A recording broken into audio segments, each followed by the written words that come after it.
Washington Journal continues. We want to welcome Daniel Garza to our table. He's the executive director of the LIBRE initiative. What is your group? It's a nonprofit, nonpartisan organization that primarily advances the principles of economic freedom to the Latino community across the country. Conservative?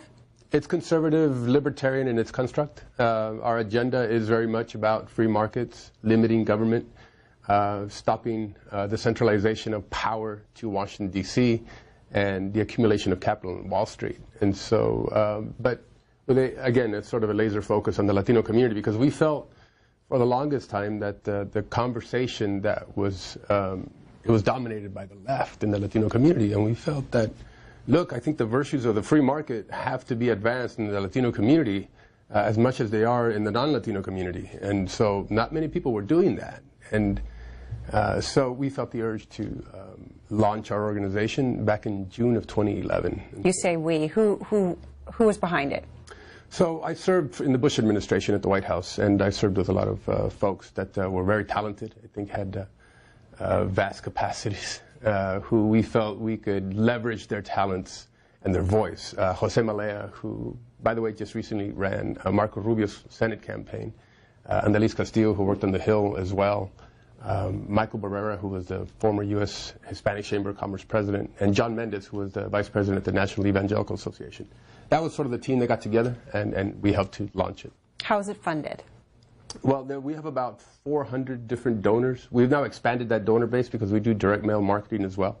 That's about another 200 to 300 folks that are now also supporting the organization.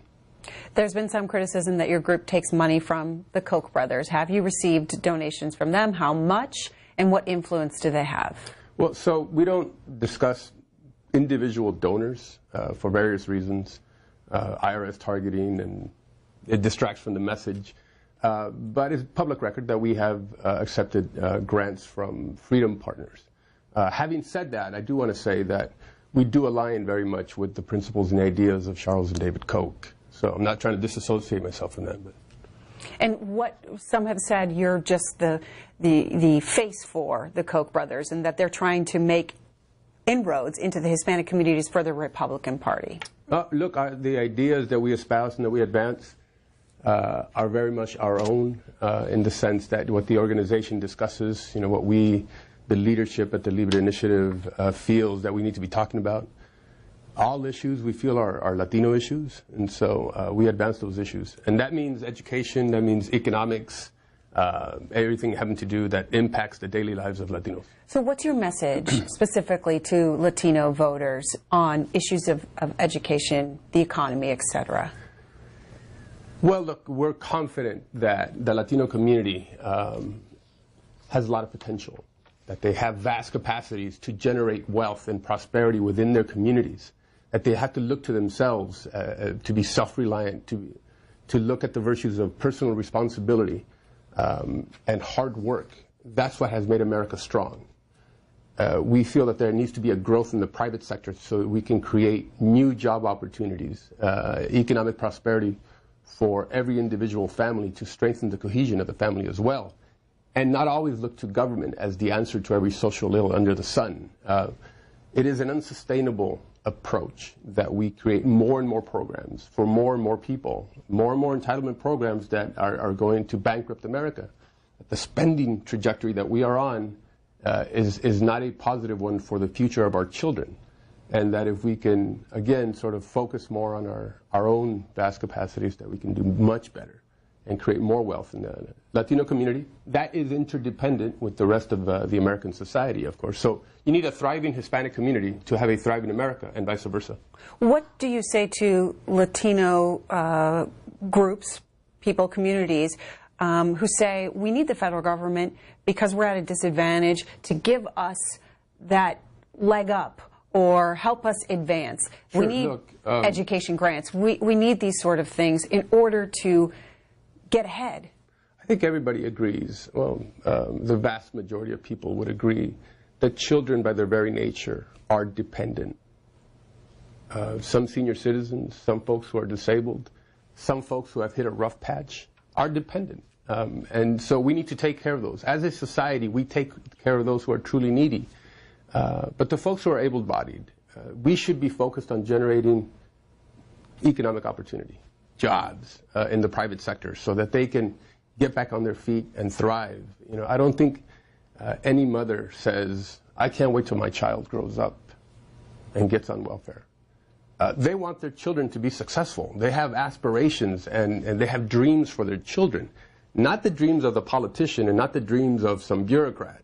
Their own dreams that they want to realize. And so they want that for their children.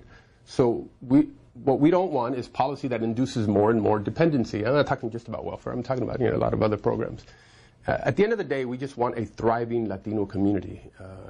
But of course, we take care of those who are truly needy. And I think government, of course, has a role. But it has to serve a direct purpose. And success should not be based on how many people enroll on you know, these kind of programs. But, you know, how many folks are we successfully you know, getting out of these kind of programs. We want to hear from the Latino community as well during this conversation. 202-585-3883 is our fourth line for Latino voters.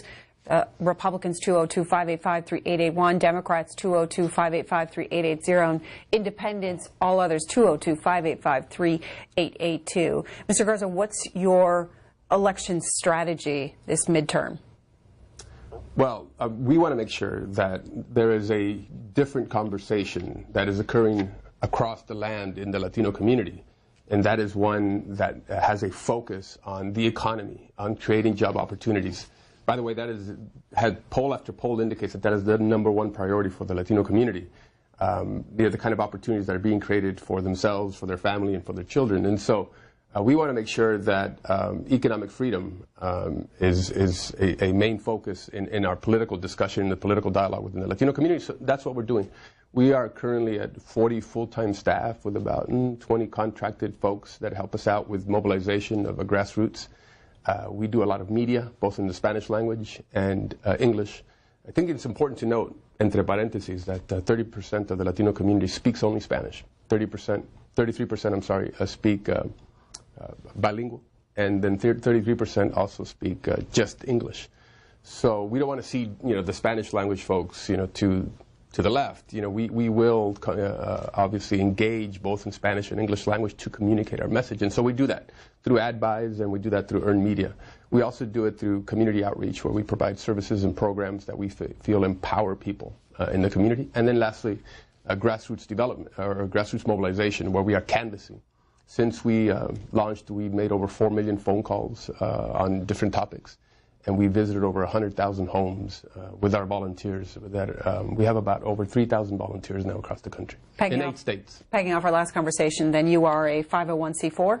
We are both a 501c3 doing educational work, and then we are a 501c4 that does more public policy advocacy. Okay, let's get to calls. Sure. Miriam in Elliston, Virginia, Democrat. Go ahead. Thank you very much for taking my call. Don't listen to this guy. Nobody listened to this guy. I lived in Guatemala as a child, and I can tell you what the free market means to this man. It means no Social Security, no Medicare, no wages. When I was in Guatemala, there was a rich and there was everybody else. It was poverty-stricken in mud homes with brats, and there were several families living together.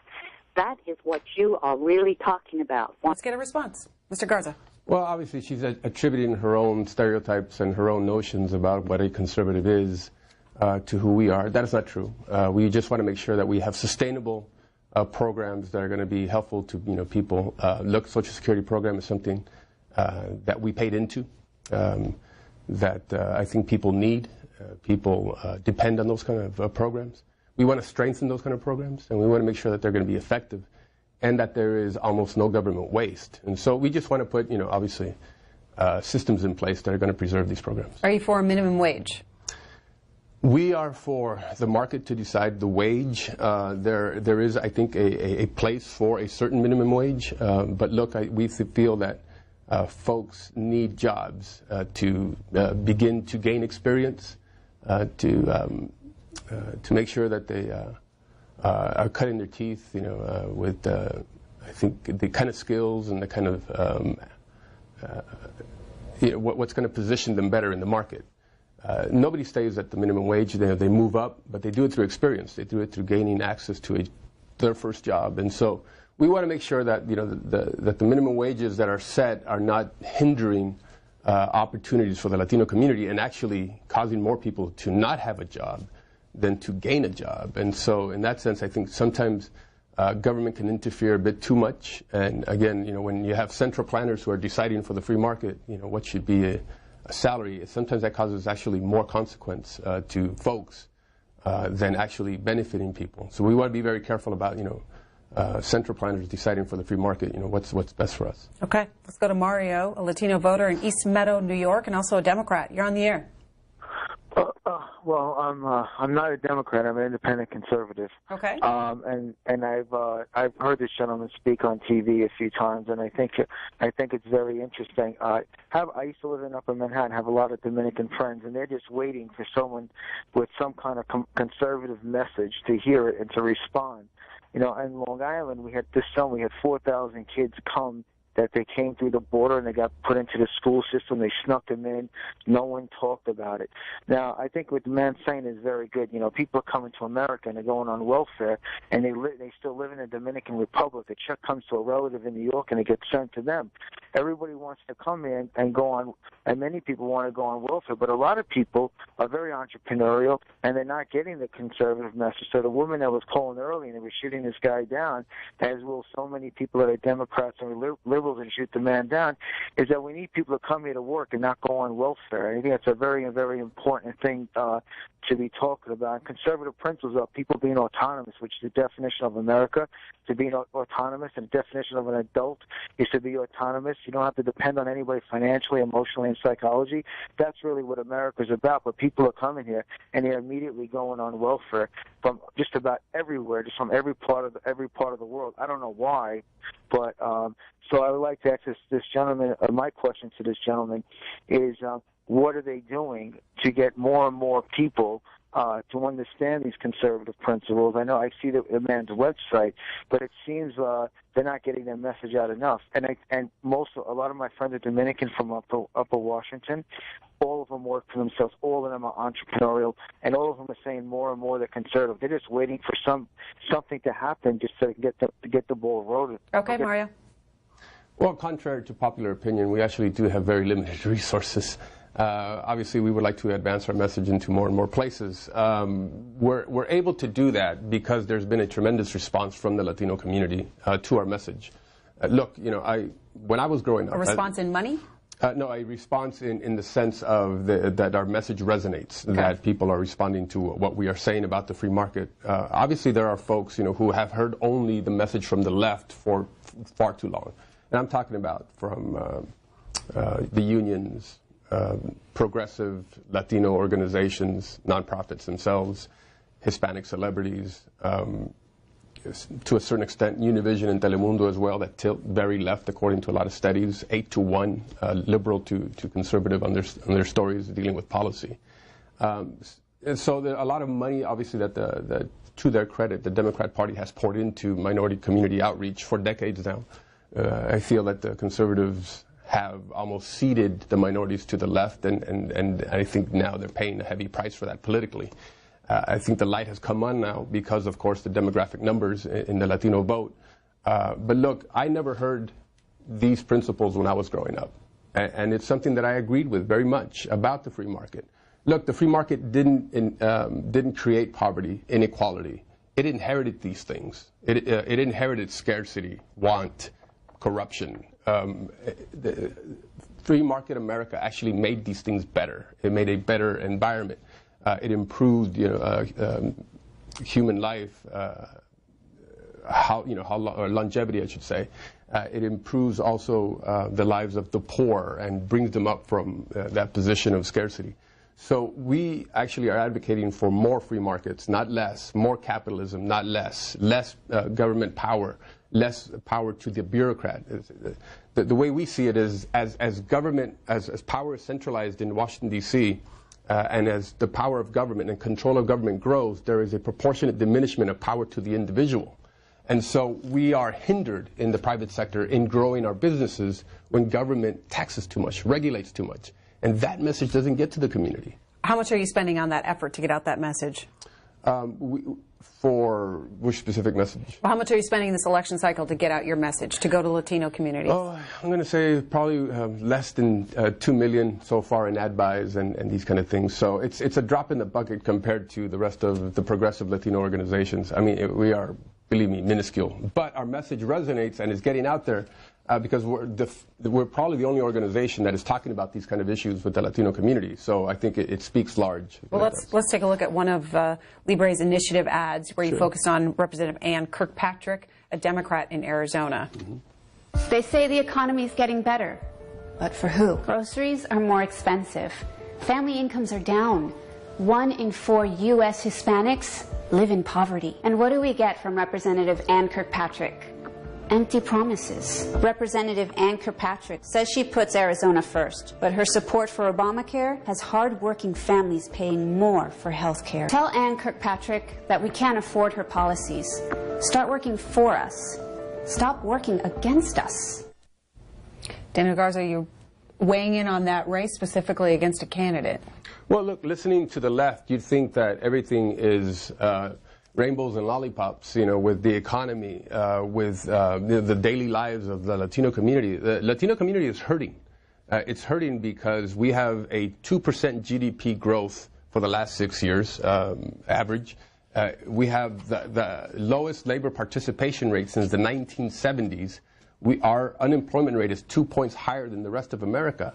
And we are very entrepreneurial. I mean, you know, the problem with us is that, you know, we're very young. We're 27 years median age, while the rest of the country is 10 years older than we are, on an average, you know, 37 years of age. And so a lot of us are very much at the entry-level position, are now trying to get, you know, our startups going, you know, in businesses. We have 3 million businesses that we own as Latinos.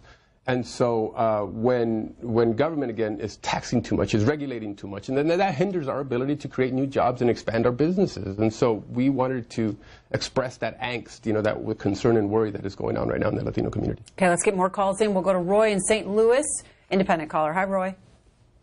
Hello there. Good morning, Greta. And Mr. Garza, you're very refreshing. But I must say, I lived in the Washington, D.C. area throughout the 80s during the Reagan era, and there was a lot of Central American communities around there, and there was a very large underground economy, and everyone seemed to not be bothered on the right, as far as conservatives go, about this issue about illegal immigration, because, I mean, it just wasn't a big deal, and it seemed like there were a lot of people that couldn't speak English, and I was told about, you know, people were having restaurants in their homes, and you could go and give them $4 or a few dollars and eat all you wanted. And I mean, okay, well, Roy, let's take your point about illegal immigration in this country. Where does your group stand on that?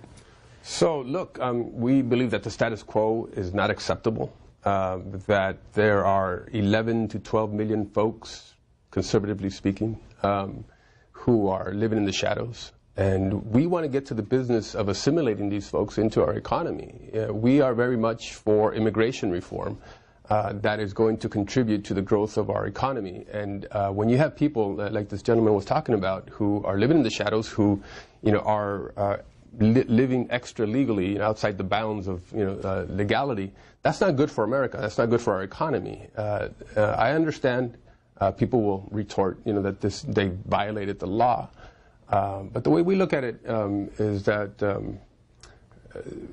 continuing the status quo is not going to improve things. So are you for a pathway to citizenship? We are for a pathway to citizenship, if that is what is on the table.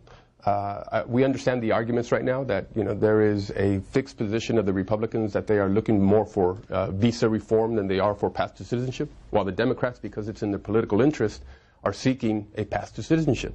We take a very pragmatic approach. If what is on the table at the end of the day is a bill that has path to citizenship, we will accept that because it legalizes the relationship between the employer and the employee, and the private sector can now respond to market forces, hire who they need to hire to make a profit. Now, if at the end of the day what's on the table is visa reform, legalization, the certainty that people will not be deported and can be preserved, you know, with the family unit, we're for that too. will take it as well, because again, it legalizes the relationship between the employer and the employee. And at the end of the day, we want what's best for the American economy. All right, let's go to Las Cruces, New Mexico. Bernadette, Democratic caller. Hi there. Good morning. I have a comment regarding, you keep talking about we need to get educated, we need to, inform ourselves what's going on in the world, in politics, whatever. But when it comes right down to it, these, we want elected officials that are going to look at our causes. However, it doesn't matter. It doesn't really matter, because when you get to the voting polls, there's where the decisions are made. That you can put millions and billions of dollars into the campaigns or whatever, but when you get to the voting booths, that's where it's going to count, because they can rig up the machines and your vote doesn't count. All right. Mr. Garza, what do you think about what she had to say? Well, it is about education. It is about making sure that, our community is fully informed before they pull that lever. There is a lot of, messaging from the left that there is inaction, obstruction from the Republicans on, let's say, immigration. The fact is that is not true. There's been a lot of activity, a lot of action on the Hill in trying to promote, visa reform from the Republican side. The leadership on down, John Boehner, Paul Ryan, Morris Rogers, McCarthy, Goodlatte, have all made overtures, to try to get, immigration reform done. Now, on the other side, what's been interesting, that there's this sort of unique circumstance that is occurring that I think proves what a lot of us have suspected on the conservative side. Mary Landrieu and Allison Lundergan Grimes have come out against amnesty. In fact, have aired commercials attacking Republicans for having supported amnesty in the past, in the case of Mitch McConnell. This is a case where it is in their political interest to now attack amnesty. So what I've always suspected is that if 70% of Latinos would be voting Republican, I would bet hard money that the Democrats would not be for path to citizenship. And Allison Lundgren Grimes and Mary Landrieu and the senators who asked President Barack Obama, to delay on executive action proved that. But yet you still have Republicans who have come forward and wanted to reconcile their differences with the Democrats on true immigration reform. Look, at the end of the day, the Democrat Party does not get to define what immigration reform is, and neither do the Republicans. They need to come together and in agreement to get a permanent solution done. And I think the left doesn't tell you that full story. Sometimes Univision and Telemundo do not tell Latinos that full story, and we're out there telling you what is the conversation that is occurring on the Hill about these kind of issues on both sides. Okay. Southampton, Pennsylvania. Republican, John, go ahead. Yes, good morning. Thanks for taking my call. I have a few comments and a question. What I find so insulting is that the Democrats, they play this identity politics. And so they identify African American, Latino, as though it's like demeaning to their citizenship. I mean, we're Americans, and consequently it's extremely divisive, and the news media, the mainstream media, creates problems by, these cable channels. It's astonishing the way they operate. Okay, we'll take your point, John. Daniel Garza. No, there is a lot to that. I feel that, look, I mean, let me preface it by saying this, that there are massive social impacts that are occurring on the Latino community disproportionately than maybe other social groups, or on blacks than other social groups, or on even the Anglo community. So at times, and that's what No Child Left Behind did, it disaggregated the information about what were the grades that each one of the social groups were getting. And, it turns out that Latinos were suffering a lot, mainly because Latinos in many areas like California and Texas and some agricultural areas, we're very transient. We come in and out. There's a lot of migrant community. My parents were farm workers. I was a farm worker myself, growing up. And so I went to summer school, night schools. I was a high school dropout after the 10th grade because we worked so much. My second chance was a GED. And I was able to go off to college and become a police officer and then get involved in public policy advocacy, and here we are. I mean, but what I'm telling you is that we face a different American experience as a social group, And I think sometimes that needs to be reflected. We have unique cultural traits. And so I don't think there's anything wrong with saying, with taking pride in your Latino culture or black culture or, whatever. But at the end of the day, the caller is absolutely right. We are all Americans, and we are fighting for a strong, prosperous America where we can all, I think, have an equal opportunity to succeed, that our children can get a quality education, and then, access the marketplace, a marketplace that is vibrant, that is growing, and that's what we want. At the end of the day, our intent is good. But we want to make sure that, the left doesn't get to censor our ideas. Let's have a discussion, a dialogue about what are these principles that we're talking about instead of trying to censor them. Mrs. Harrington on Twitter says, Mr. Garza, how do you raise money? Did the Koch brothers approach you early in 2011? It's the Koch Association that concerns me. The Open Secrets website recently reported that Koch brothers groups gave your group, the LIBRE Initiative, $3.8 million from two of its different groups. So the group Freedom Partners that they're referring to, we are associated with Freedom Partners. We very much align with a lot of the principles and the ideas of other organizations like AFP, Americans for Prosperity, Citizens for Concerned Veterans of America. So I don't have any.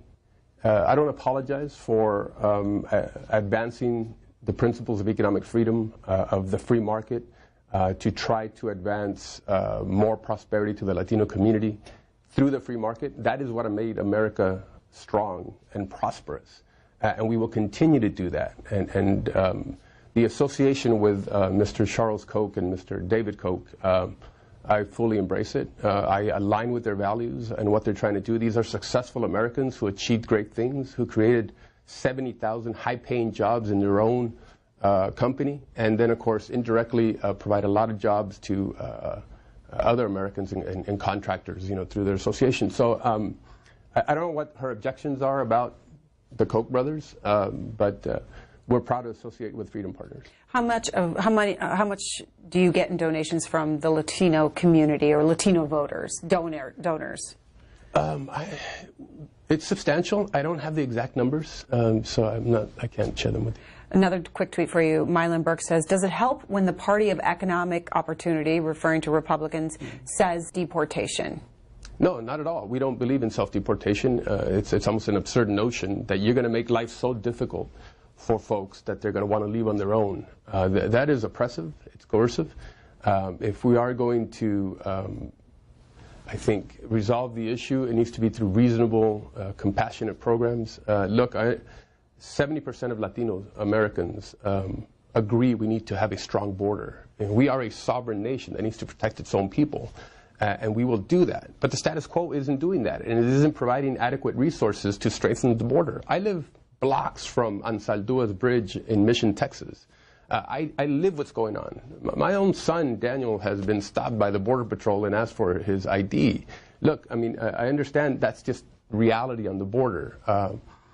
But the thing is that we need sensible reform to the law. The 1986 IRCA Act absorbed 3 million folks who at the current time were here illegally, but it didn't accommodate for future flows. And it certainly isn't market-based. Right now, there is a quota or a number that is arbitrarily placed by Congress on visas, on high-skilled workers, on low-skilled workers. There is no way to come into America unless you marry another American or invest $1 million or you're part of a lottery that you get handpicked. And so it's a very restrictive policy.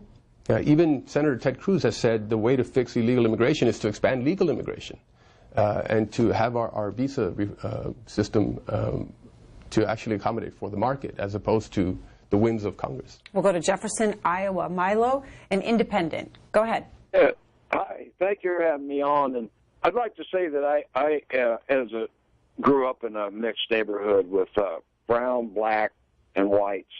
And my godmother was Hispanic, a Latino. And just for that, I'd like to say when I hear these liberal elected officials that are Latinos come up and say, well, these people will come in and do the jobs Americans won't do, it offends me to no end. It irritates me because it's demeaning. And I just wonder, what does the Latino people think of that? Do they not see that as degrading and demeaning? I worked in construction my entire life, and the hardest working and the quickest learning people I had on any of my crews were Latino. Okay, all right. Daniel Garza. No, absolutely. I think, look, America was built on waves and waves of poor immigrants who were low-skilled, who came seeking opportunity. America has absorbed these waves of poor immigrants, and it was actually these poor immigrants that generated new wealth because they were hardworking and industrious.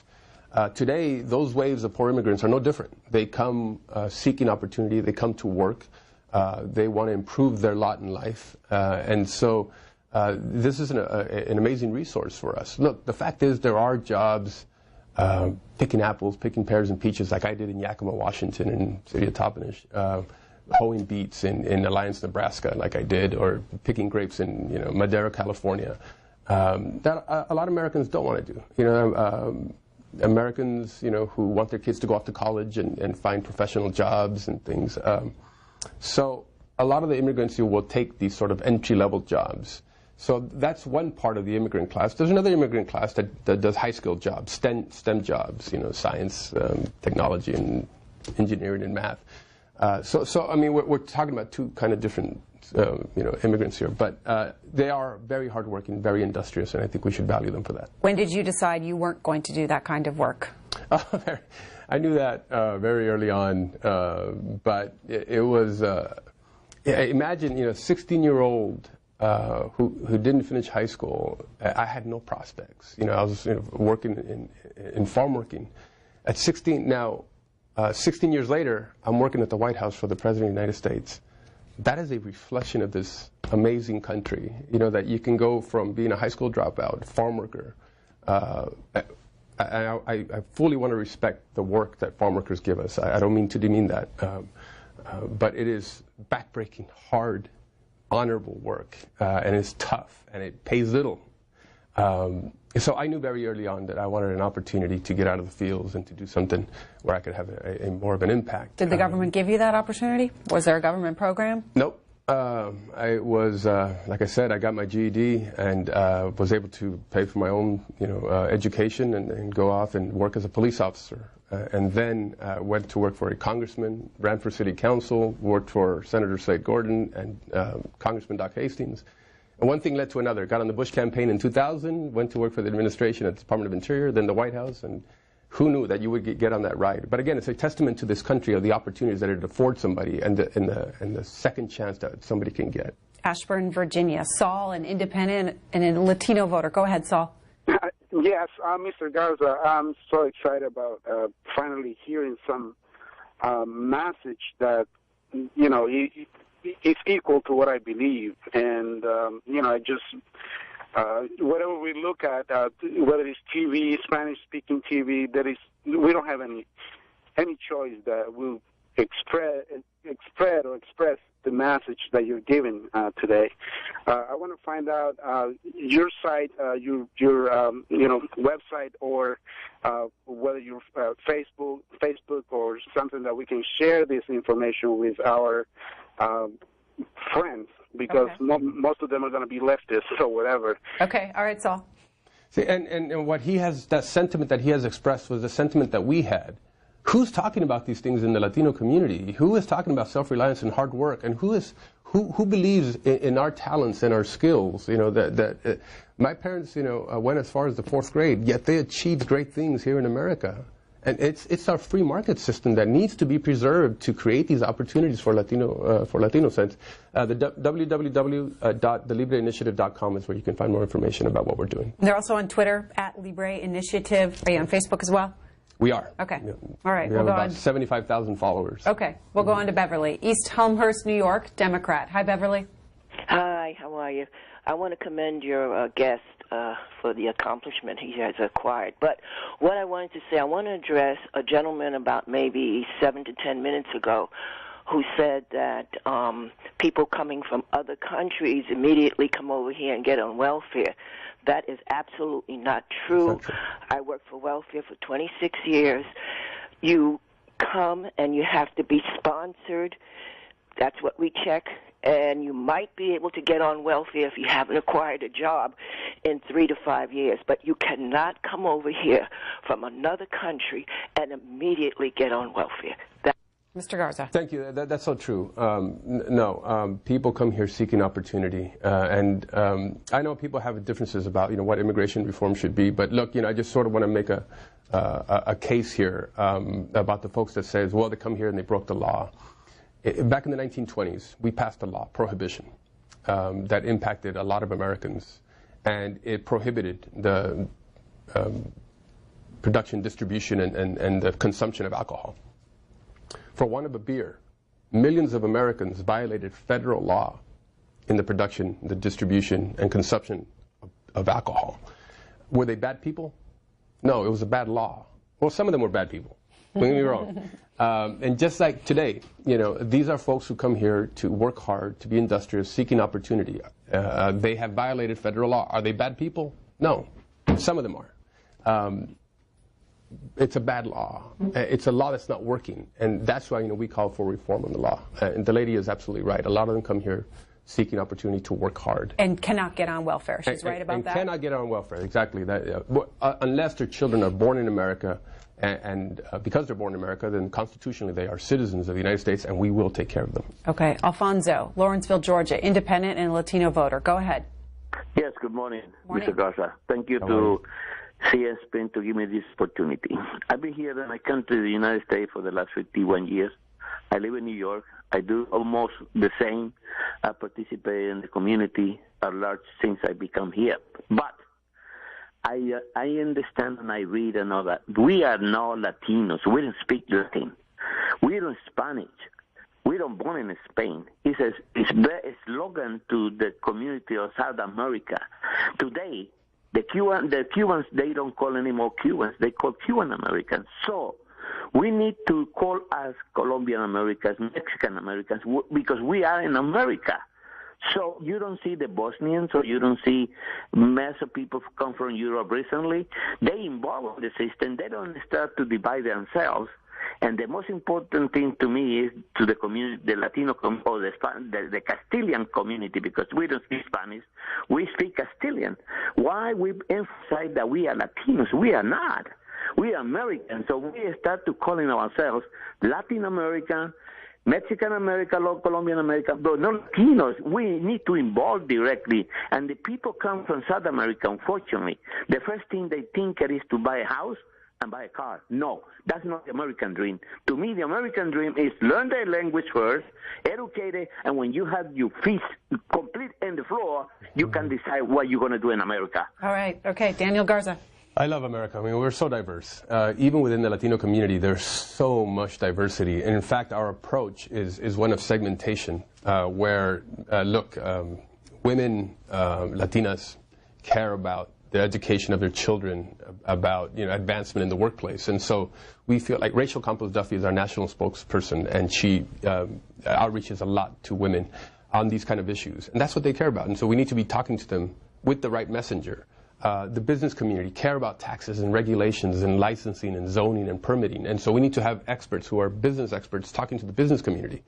The young, we're so young, and so they care about inequality and issues of college, tuition rates and these kind of things. So you need to have an expert to talk to them about those issues, somebody they relate with. And then, of course, the faith community. They care about church growth, religious liberty issues, like the issue that's going on in Houston right now. They're engaged, and so you need people of faith engaging with people of faith. It's the gentleman's right. We feel that through segmentation we can do better outreach, and sometimes the messenger is just as important as the message. A couple more calls for you here. We'll go to Bill next in Pennsylvania, Republican. Hi, Bill. Yes, good morning. How are you? Morning. How are you? Hey, Daniel, listen, I'm a foreigner myself. I've been here 52 years from Greece. But I want to tell you something. I had my own business and stuff like that. and I have a lot of friends of mine that had a lot of restaurants and stuff like that. We all have to come here, and just like the gentleman from Georgia, if he was there, I can kiss him right now, because what he said, we all Americans. Stop using that word Mexican and Greek and Polak and that. That doesn't go in this country no more. You came here now. You're an American citizen. You're American. Where you have your home. I go to Greece once in a while, where my parents were born and I was born. But, you know, I'm still American. This is my country. This is what you guys have to teach your people so they can become more effective for our society, just like a guy from Georgia. He was a very smart man, and I admire him for that. And this is what we got to do. Just like when we go to the black society, the black and the black. No, we all Americans. Okay, Bill, got your point. Daniel Garza. I think one of the ironies of immigrants that come from Latin America is that they fled countries that were totalitarian, statist, collectivist, where there was a lot of power that was centralized in the governments. And so it choked opportunity. And they came to America because it was a country of opportunity where they could be free to work, free to prosper, free to raise their families, free to believe in who they wanted to believe in, free of thought, and free of press and all these things. And then they come here, and a lot of folks actually want to impose those same things from their country of origins, the sort of collectivist, statist agendas here in America. It's sort of an irony to me. And so I feel that, yes, we're all Americans, and we should embrace those American values. And the values of America are one of a free people, a free country, a free market.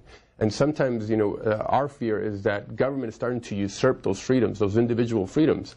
And so we want to make sure that, Latinos who have benefited so much from this country become a vanguard for that freedom, that we were seeking and that we have benefited from. On immigration reform, you said you're for it. This is a piece in the Upshot column of the New York Times yesterday, why House Republicans can ignore Latinos for now, that is this election cycle, because these House districts have very few Hispanic voters in their districts to make an impact.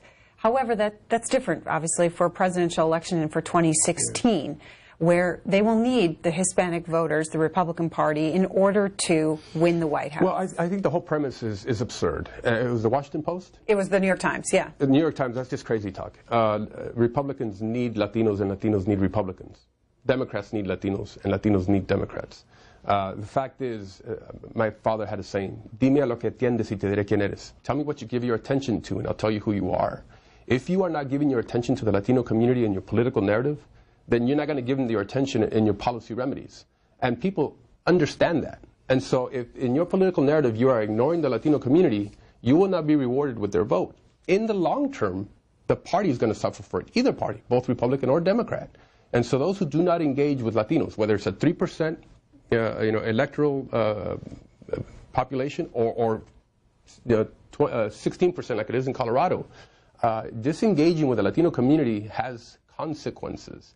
And I think the Republican Party has learned that kind of consequence for far too long, which is why now the light has come on. People like Chris Christie understand that. He got 52% of the Latino vote. There's polling that shows that Cory Gardner is up 13 points with the Latino community. Now, they say that's an outlier vote, whatever, but there's another vote that says he's within a 20-point gap. This is a state that Obama won 80% of the Latino vote to 20, and Bennett won 80 to 20. And now you're talking about, a gap that is within 20 points. Or 13 points higher on the separation. You're seeing the same thing in Georgia, where Perdue and Deal are getting very good results from the Latino vote. Scott is getting good votes. Abbott is crushing Wendy Davis with the Latino vote in Texas. So when you engage, you win. And it's important for the Republican Party to understand that. All right. Daniel Garza, Executive Director of the LIBRE Initiative. You can go to thelibreinitiative.com for more information. Thank you, sir. Appreciate it. Coming up.